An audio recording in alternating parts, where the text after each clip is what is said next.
Okay, a large number of, I started a list this morning. Oh, actually, somebody else started the list. I just formalized it. The majority of the students on that list, everybody that had added their name by about 11 o'clock, have since been added to Teams. You would have received a notification.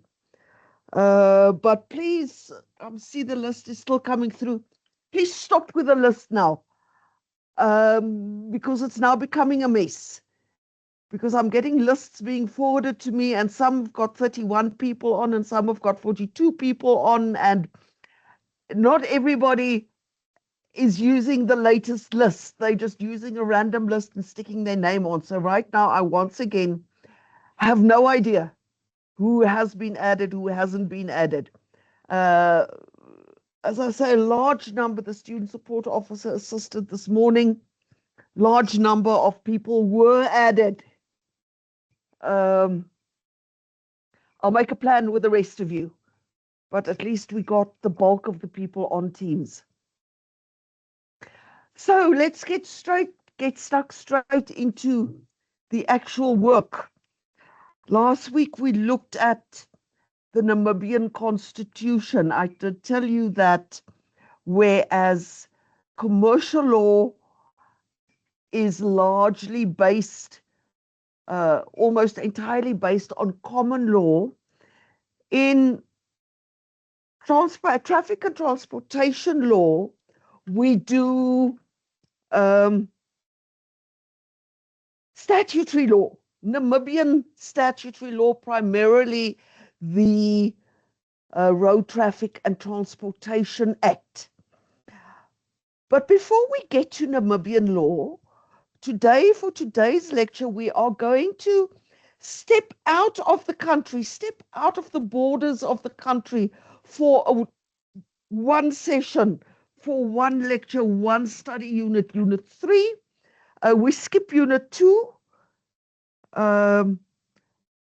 looking today at Unit 3, namely the SADC Protocol on Transport, Communication and Meteorology. Let me share my screen.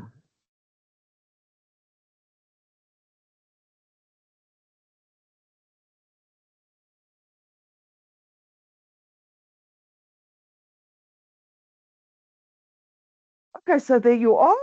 SADC Protocol on Transport, Communications and Meteorology. A protocol. Okay, we'll get there. Let me not jump. Let's go through the slides, your learning objectives. Make sure you have looked at them.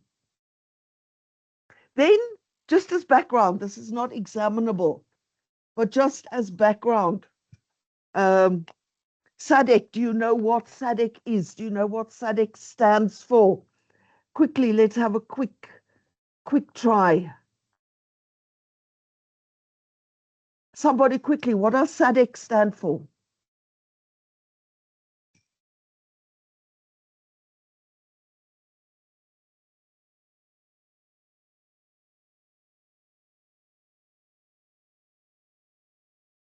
Anybody? Do you know what SADC stands for? No. Oh, well, I need to switch my speakers on.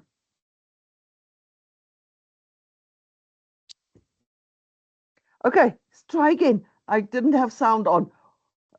Somebody had him. I see a mic being on. What does SADC stand for? Yes, it stands for Southern Africa Development Community. Southern Africa Development Community. Mr. Yefta has also answered there in the chat box. SADC, SADC, stands for the Southern African Development Community. Why was the SADC community, why was SADC started? SADC started a long time ago, 1992. That's many years ago. Idea behind SADC is for the countries in Southern Africa to work together to promote economic growth and development within the Southern African area. There I've given quoted the actual mission statement for you. Currently, there are 16 member states of SADC. Purpose is to, rather than everybody trying to develop on their own, to rather band together, work together in order to promote economic and social prosperity within the Southern African region. That is just for background information that's not examinable. Now, SADC, the way SADC functions is they have entered into protocols. That's just the word.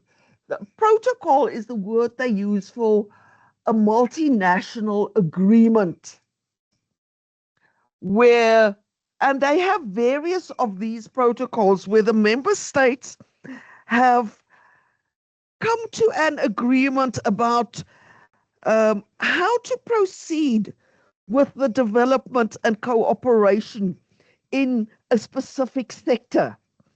So you could call it a multinational contract or a multinational treaty, whatever. SADC just uses the word protocol for this purpose.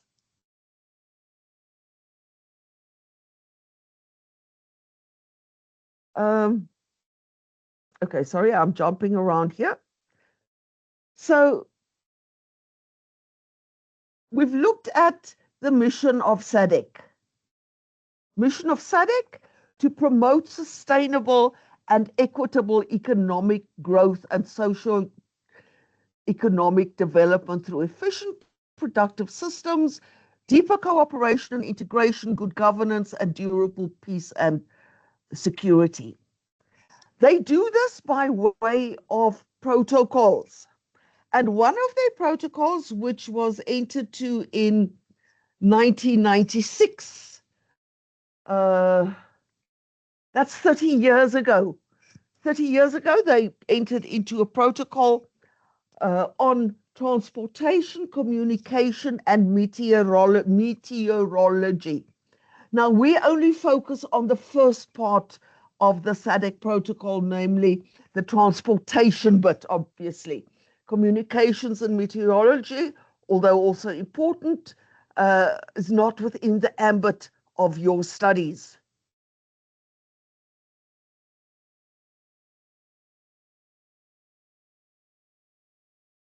So think to yourself, this is an open-ended question meant to broaden your mind. Why transportation? Why did they decide they need a cooperation agreement, so to speak, on transportation? The mission of SADC is to promote sustainable and equitable economic growth. You cannot have sustainable and equitable economic growth and socio-economic development without transportation. People need to get from point A to point B. Goods and services, goods have to get from point A to point B. Hence the importance of transportation in attaining the mission of SADC. That is actually a possible test question, assessment question that I can ask you. What is the role of transportation in attaining the mission of SADC? It will be an open-ended question. It will not have a fixed set model answer with 10 little bullet points for 10 little things that you have to mention. But to test your insight, to assess your insight into the importance of transportation and how transportation connects with the mission of SADC.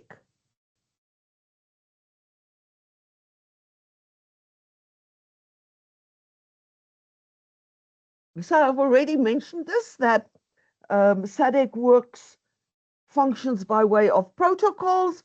These are codes of procedure and practice, cooperation agreements. It's a contract. It's a legally binding document whereby member states commit based on two important principles. The whole of SADC is based on these two important principles, namely the individuality of sovereign states. SADC does not dictate to a particular country what should be stated in its laws. It respects that these are independent sovereign countries, but at the same time, the second principle is that policies need to be coordinated to the mutual advantage of the various member states. So the countries remain independent, but they agree to work together. Now, the SADC protocol is structured in the following manner. I'm not going to ask you won't ask you a question on this. I won't ask you to write down what is the structure of the SADC protocol. It starts with a preamble, then it contains definitions, moves on to the general objectives and strategic goals. Then it has separate chapters dealing with various aspects of transportation, namely integrated transport, road infrastructure, road transport, and road traffic. Now, we do it very much in a very basic manner, really just an overview. We don't go into very great detail in the SADC protocol, but it is information. It is something that as future transportation managers, you have to be aware of. The full text of the SADC protocol is a very lengthy and detailed document. I have uploaded it onto e-learning for you. Have a look at it, but you don't need to read the full text. My study notes are sufficient. So the preamble, what is a preamble? The preamble is in any contract, if there is a preamble, it isn't actually part of the actual, a preamble isn't legally binding. It just sets out, it's like an introductory paragraph or an introductory chapter where it sets out the goals, the principles underlying the protocol, the principles on which the document is based. And what they intend to achieve, with what the purpose of the document is. So it's an introduction, it's not legally binding. Sets out the principles underpinning the protocol and the goals that it hopes to achieve. So the preamble states, recognizes that transportation, communications, and meteorology, remember this is the preamble to the entire protocol, have a regional and global character. So they go wider than just an individual country. And that proper transportation, communication, and meteorology systems are a prerequisite for economic growth and development, and for the improvement of the quality of life and social interaction of all persons within the SADC region.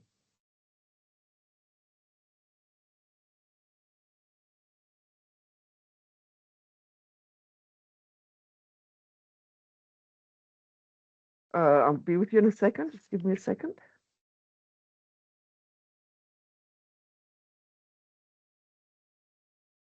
It further recognizes that these assets, transportation, road transport assets, the physical infrastructure, comprises assets of significant strategic value, and that there is a collective benefit to be derived from the integration and cooperation within the SADC region. So that is the preamble. Then it moves on to definitions. Now, what are definitions? When we get to the Road Traffic and Transportation Act, we're going to start off there also by looking at definitions. Most laws start off with giving definitions.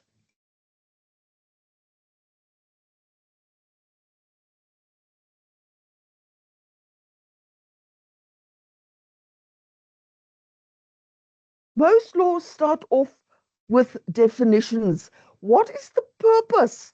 What is the purpose of definitions in a law? It's a question that I have asked in assessments. Why do laws contain definitions? Laws contain definitions to clarify the precise meaning of words and phrases within the context of that particular document, and to ensure that all the readers, all the users of that particular document have the same understanding, attach the same meaning to the words used in that particular document. Because sometimes, now English is a strange language, you should know that by now. Sometimes words have, the same word can have different meanings depending on the context. Like, for example, a corridor. If you look up, if you were to Google the meaning of the word corridor, it's probably going to tell you that a corridor is a long passage with doors or rooms leading out of it, which is a corridor, but within the context of the SADC protocol and corridor, a corridor means something else. A corridor is a major regional transportation route along which a significant proportion of member states' regional and international imports and exports are carried by various modes of transport. That is important. Don't confuse a corridor with a highway. There are 4 corridors that traverse Namibia. Probably the most well-known of them is the Trans-Kalahari Corridor, which links Walfish Bay, the coast, through Botswana to South Africa, to Gauteng in South Africa. We often refer to the Trans-Kalahari Highway. That is incorrect. It's not the Trans-Kalahari. Yes, a part of it is the Trans-Kalahari Highway. The road transportation section of that is known as the Trans-Kalahari Highway. But the actual corridor includes more than just the road, various modes of transport. So it also includes railways, for example. I've given you the information there of the 4 transportation corridors. You need to know this. You need to know where they start and where they end.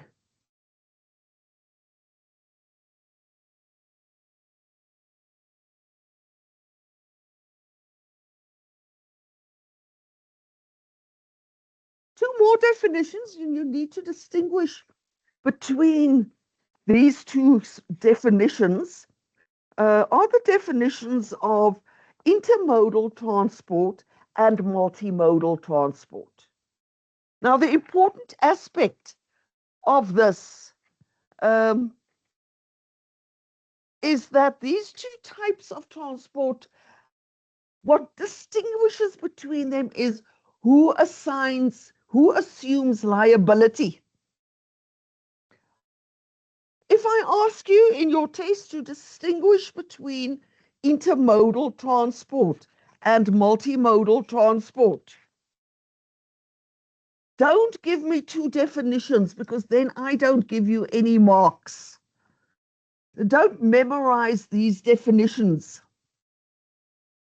If I ask you to distinguish, I want to know what is the difference between. You look at these two definitions, they seem complicated, but they aren't actually that complicated. And at first glance, you might seem that they are totally different. They aren't. The difference comes in here that intermodal transport,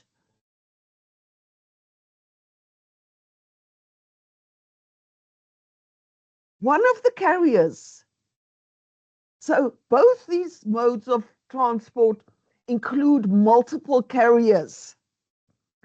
Intermodal transport, one of the carriers organizes everything without assuming liability for the entire transport. So each specific carrier is liable for that section of the transportation route that they are involved in. Multimodal, also more than several modes of transport from one point to the other, on the basis of a multimodal contract. So there's one contract. One carrier organizes everything and assumes liability for the entire route. Intermodal, every carrier is responsible for their piece. Multimodal, one person carrier is responsible for the entire journey. Given you some YouTube references there that you can, short YouTube videos that explicate on the issue of multimodal transport.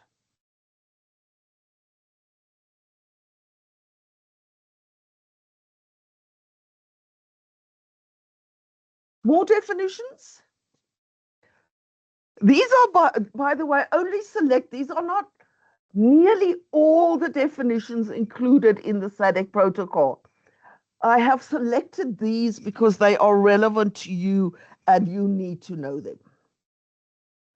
I can also ask you, what is the difference between road traffic and road transport?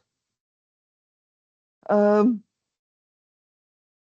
traffic, the flow of traffic and interaction between pedestrians, drivers, and vehicles on the road network. Road transport, conveyance of passengers and freight on the road network. Once again, they might seem totally different because they use lots of words. If you zoom in, what is the difference between road traffic and road transport? Road transport refers to passengers and freight. Road traffic, pedestrians, drivers, and vehicles, so all road users. Road traffic is a wider concept. It includes all road users, also, as you see there in the picture, cyclists, pedestrians, on-foot drivers, freight, everything. All road users included in road traffic. Road transport, specifically conveyance, transportation of passengers and freight.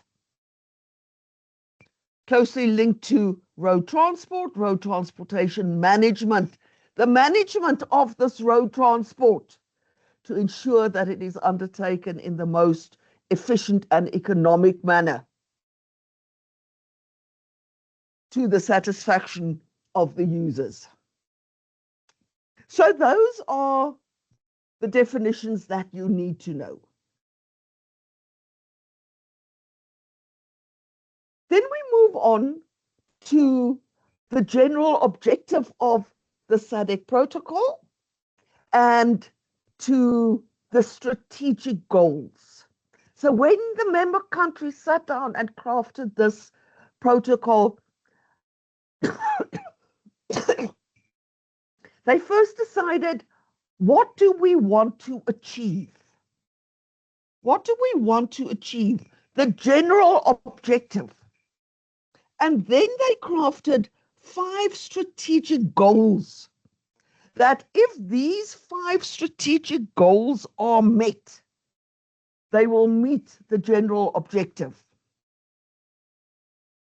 So the general objective is the establishment of efficient, cost-effective, and fully integrated infrastructure and operations, which best meets the needs of customers and promotes economic and social development, while still being environmentally and economically sustainable.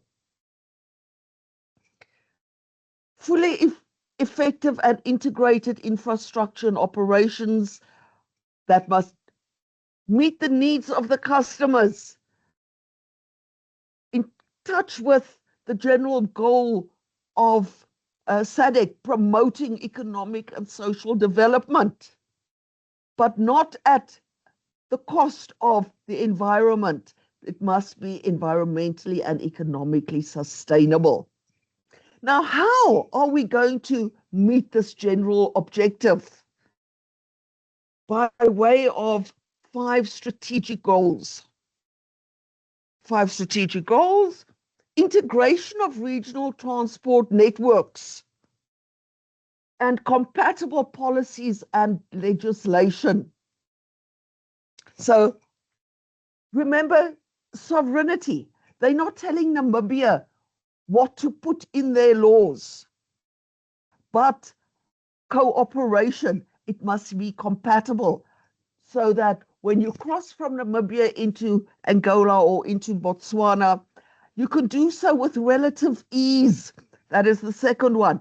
Elimination, reduction of impediments to the movement of persons between member states. If our policies and our legislations are compatible, if they don't contradict each other, then obviously it will ease communication, transportation, cross-border travel.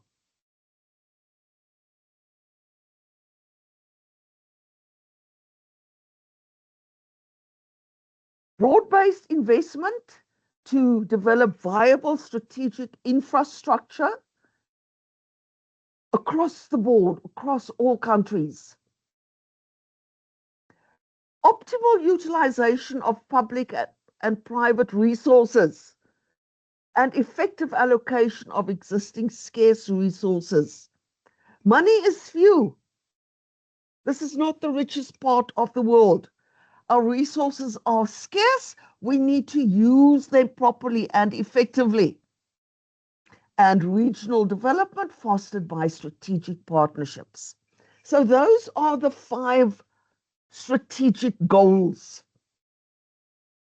If the focus is on achieving these goals, then ultimately the general objective will be achieved. So in order to achieve these goals, the protocol is then broken down into chapters addressing integrated transport, road infrastructure, road transport, and road traffic. Remember the difference between road transport and road traffic.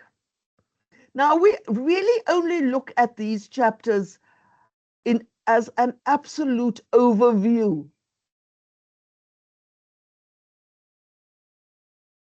So chapter 3, integrated transport, addresses the following issues. To develop an efficient, reliable regional transportation system, integrating all modes of transport so it does not concentrate solely on road traffic, but all modes of transport to facilitate travel, freedom of transit for persons and goods. The approach to infrastructure development must be regional,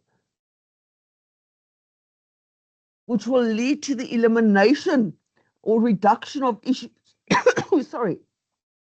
issues that hinder cross-border transit.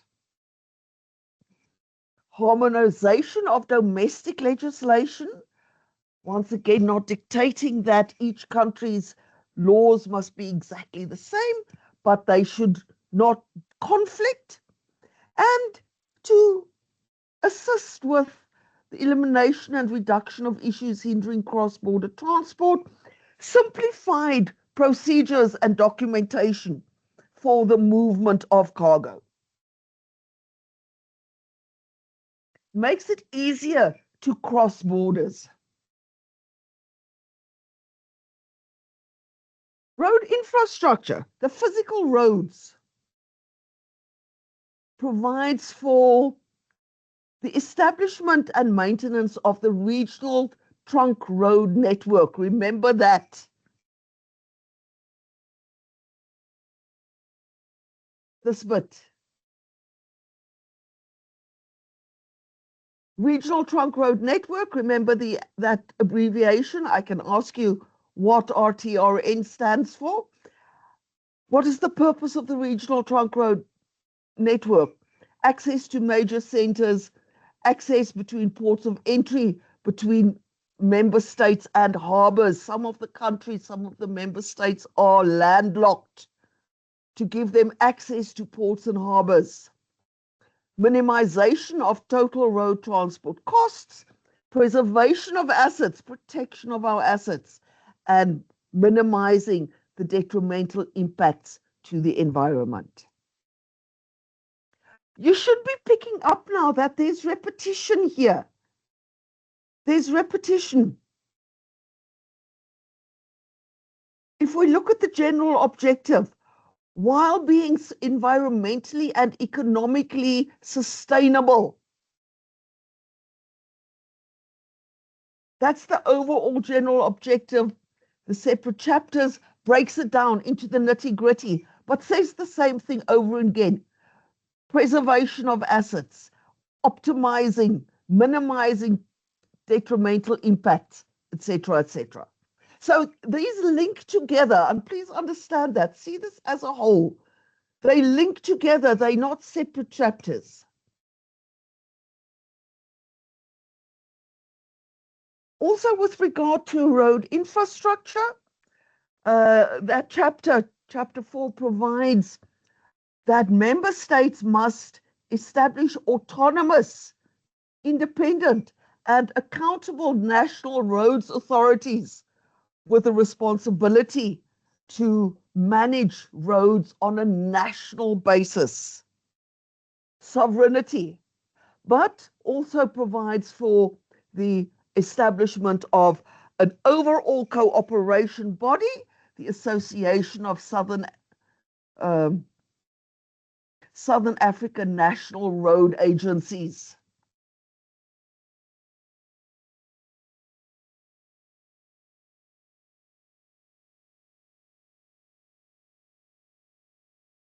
Road transport, aims of the SADC protocol with regard to road transport is the unimpeded, remember, road transport, movement of vehicles and freight on the road network. To achieve unimpeded flow of goods and passengers between the member states. Once again, a repetition. Work towards a strong and competitive commercial road transport industry.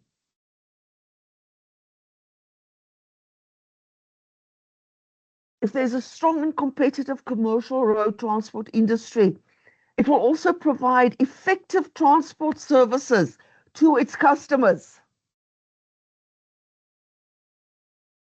Back to what we've said previously, to facilitate transportation between the various member states, a harmonized road transport policy. Every country's policy there should be a similar policy across the whole region. And to further facilitate this, standardized bilateral or multilateral agreements.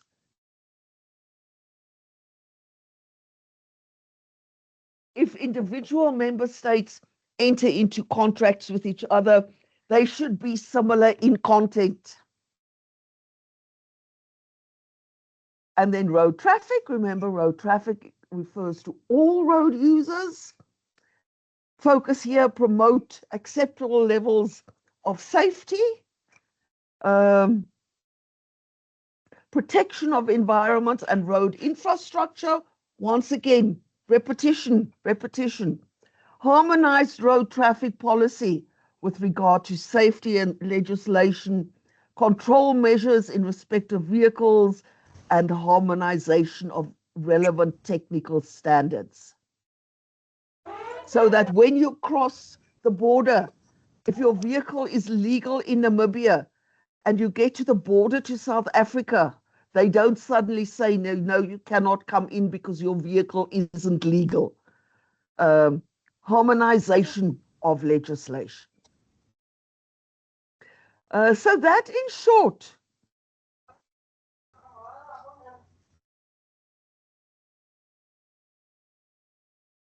then is the SADC protocol on transportation. Might have seemed like a lot, but it isn't actually that difficult. Just go through that unit carefully, read through it. As I said, a lot of repetition. Everything in the separate chapters reverts back to the strategic goals. Essentially, you need to understand and be able to discuss the general objective and the strategic goals. Okay. Any further questions?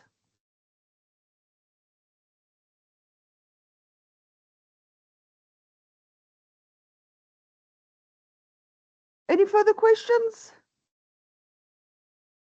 For the time being, stop sending that list with the names that need to be added to Teams. I'll make another plan, but I think I've got the majority of you on Teams at the moment, or already. Thank you very, very much. We'll meet again next week, same time, same place. Bye. Bye-bye, ma'am.